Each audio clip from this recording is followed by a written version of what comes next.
Hello and welcome to my channel again. Spring is well on its way here in Sweden, which is very nice. But I'm a little bit behind with the felling of trees for firewood. I mainly want to take down birch for the main part of it anyway. And now the sap has started rising in them, so I can't just fell buck and split it as usual, because then it will take a bit too long for the wood to dry out properly when it's wet from sap. So I'm going to use a technique we call syrfällning in Sweden. I guess you would translate it into wet felling or something. I have no idea what you call it in English, but feel free to enlighten me in the comments. So I'm going to demonstrate that on a little birch I have behind me here, just by that old fallen spruce tree, if you can see it. And my weapon of choice for today is my newly acquired Hults Bruk Agdor, with a head weight of about 3.3 pounds or 1.5 kilos. It's an old one. From what I can gather from the stamps on it, this is made somewhere between 1884 and 1900. And that's nice if you like old tools. Put a new handle on it, ash handle, little bit of a curve. Pretty big palm swell down here, which is good when the head is starting to get heavy, so you don't lose it in your swing. So I'm gonna give that a go. Of course I've already tried it, but not on a real tree, just small stuff. Anyway, it's gonna be great fun, I think. And I also have a barking spade, a bark spud, or whatever you call that in English. Gonna need this for the wet felling technique. You'll see what I mean later. Anyway, there is the little birch waiting to come down, so let's go.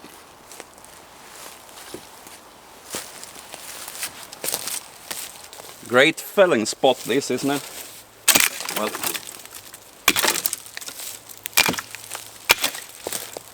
I guess this will not be a 6-inch stump because of this spruce that's in the way. I'm gonna fell it as low as possible anyway, just to use as much of the tree as possible as usual.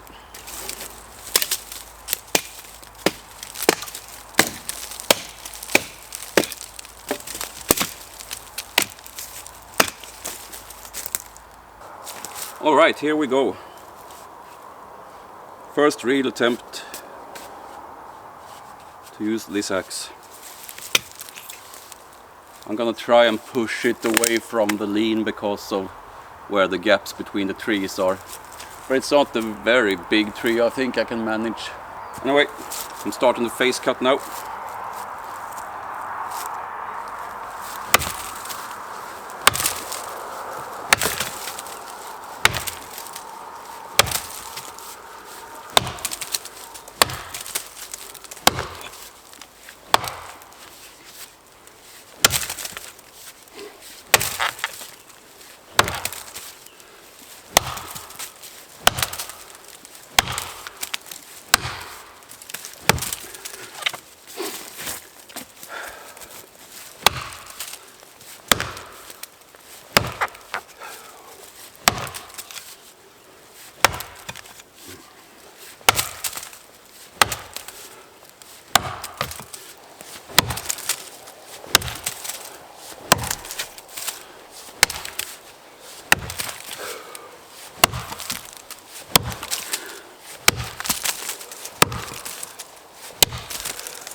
It's a bit deep perhaps, I'm already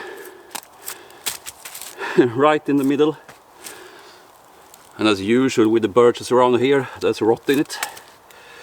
It's just this type of birch species that rots easily. Reproduces pretty fast too, so it's great for firewood. Right, back cut now. Just gonna mark where to cut.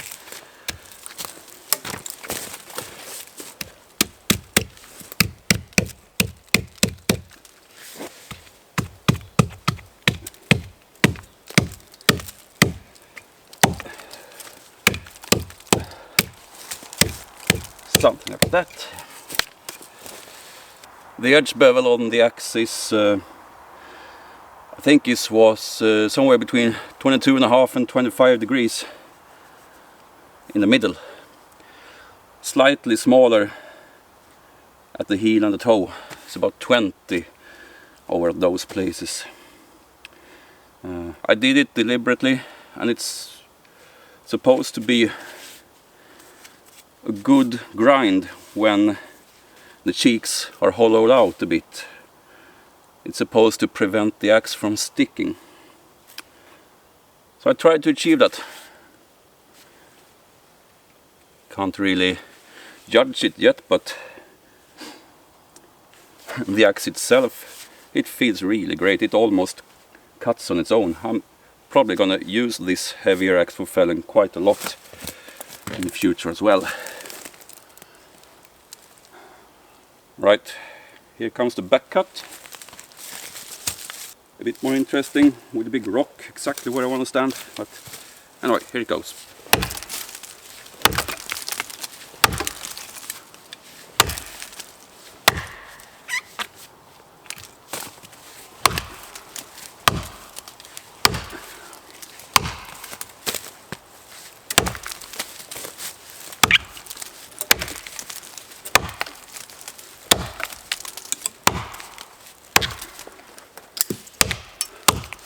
Cutting a bit carefully now because I want to be able to at least try and control how it falls.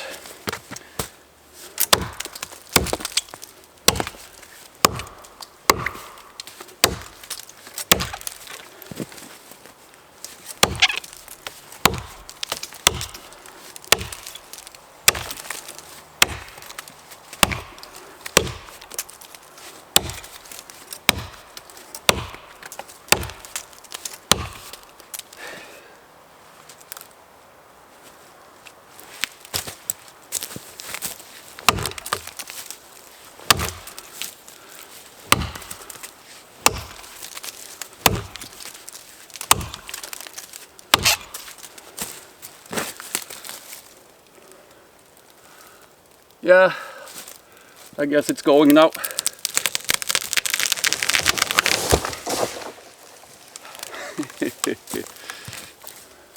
Exactly where I was aiming. And not at all where it wanted to go on its own. Yeah, I'm happy with that. You have to do that in the end of the shot, right? It's about 7 inches wide at the cut. It's not a huge tree. And it tapers down to thinner dimensions pretty quick at the trunk. It tried to fall into all of these spruce trees, but I managed to get it more to the left, up over these rocks where I felled another birch before. The one in my first shorts video was felled here. And just there is the stack from that tree, and that's where I'm planning to put the firewood from this one when I'm done. So it couldn't have gone any better.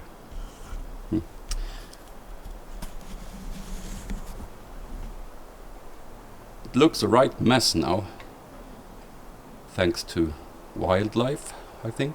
Deer, probably. It's been checking it out, rubbing up against it, probably.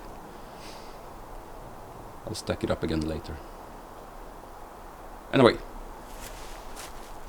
back to this tree.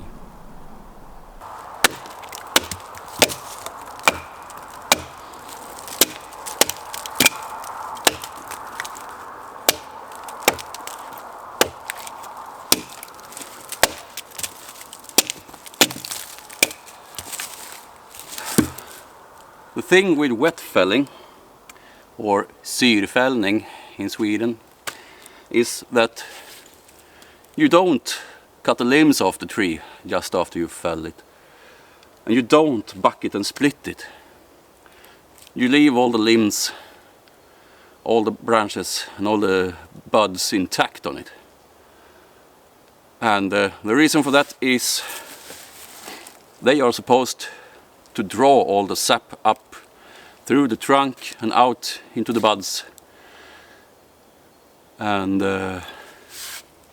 if they haven't already leaved out, you can see when that starts happening, then it's probably about time to continue working with it. In general, it's about 5 or 6 weeks you leave it.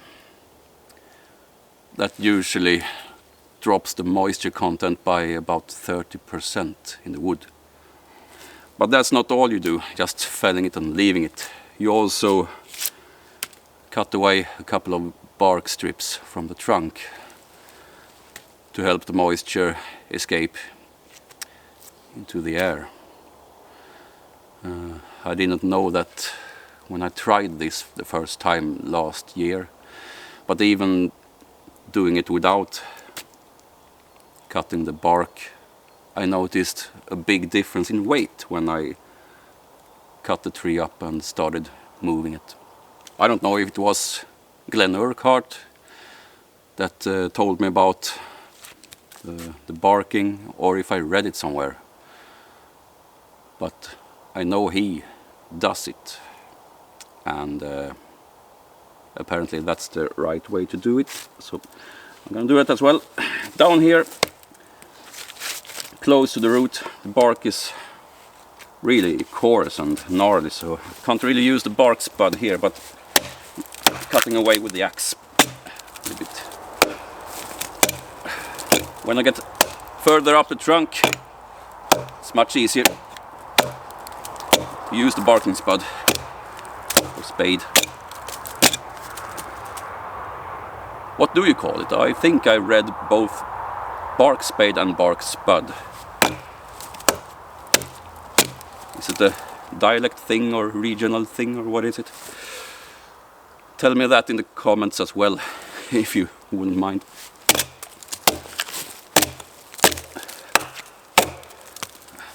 I think that's enough. Switch into this now.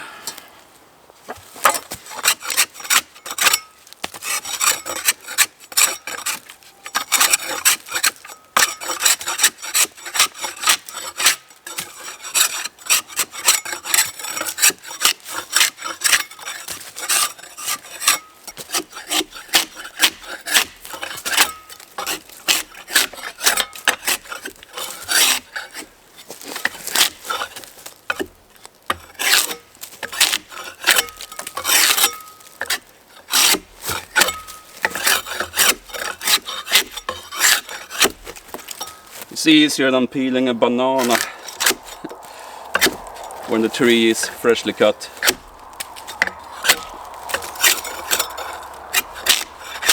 And if your bark spade is reasonably sharp, of course.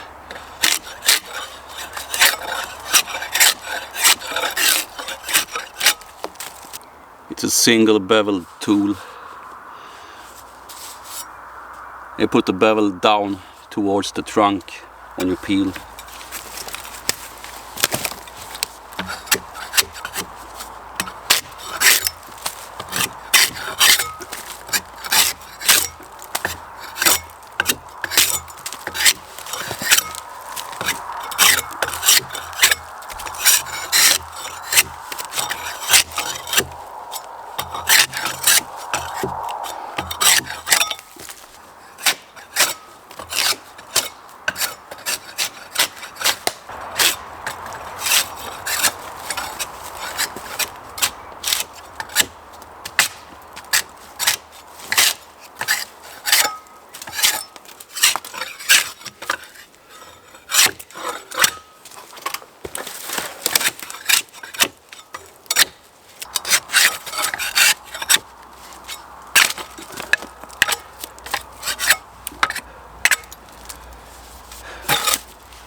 As you can hopefully see, all the knots I'm passing here are black, and that's just rot.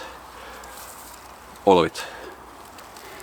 all the way from the root up into the branches.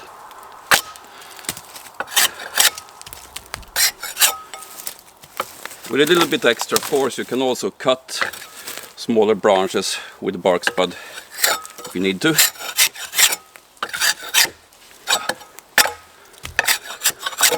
Yeah, there's rot in each and every one of them. I always feel I missed out a little bit sort of when I come across large birch trees that's rotted away and fallen down in the forest. To be enjoyed by, well, bugs and nobody else really. So I don't really have any problems with guilty conscience or anything taking fair-sized trees of this species down, because I know most of them just rot away anyway. And there's also the matter of removing potential danger from the forest. Big trees just falling over unexpectedly. Especially now when we have a son who will grow up playing in these woods. So I'm more than happy harvesting these birches.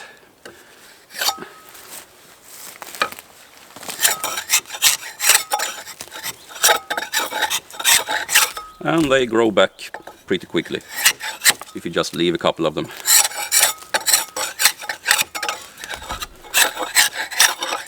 Because they only reproduce by spreading the seeds. They don't reproduce from the root system.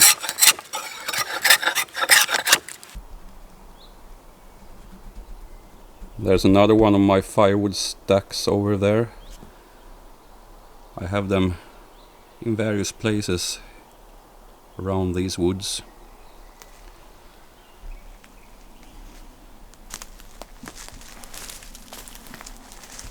And here's my little pile.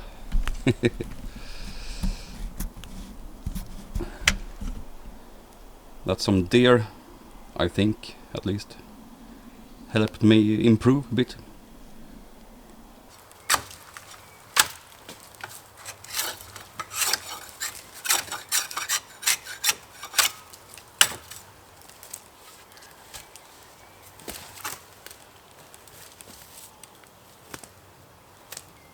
From here on up I think it's so thin I don't really have to take away any bark.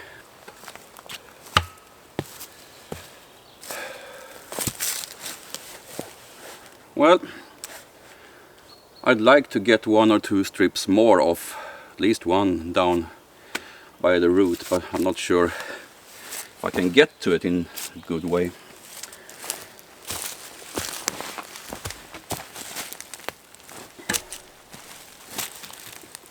But I shaved off a pretty wide strip anyway, so probably that would be quite sufficient. And it's not a huge tree, I mean 7 inches. And just 3 or 4 feet up from that it's 5. So it will probably dry out pretty nice with just this one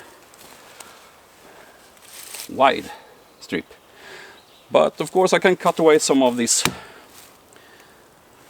crude bark.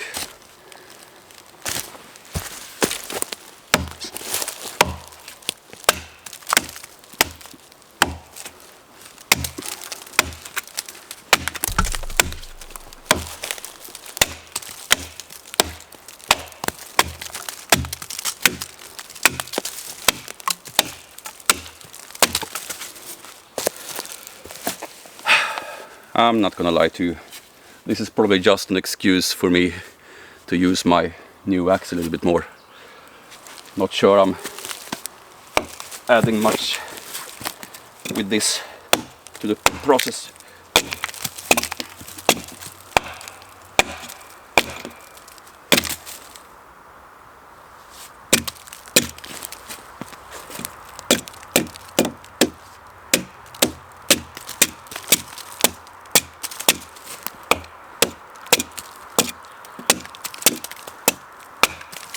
Nah, I'm just gonna leave it, I think.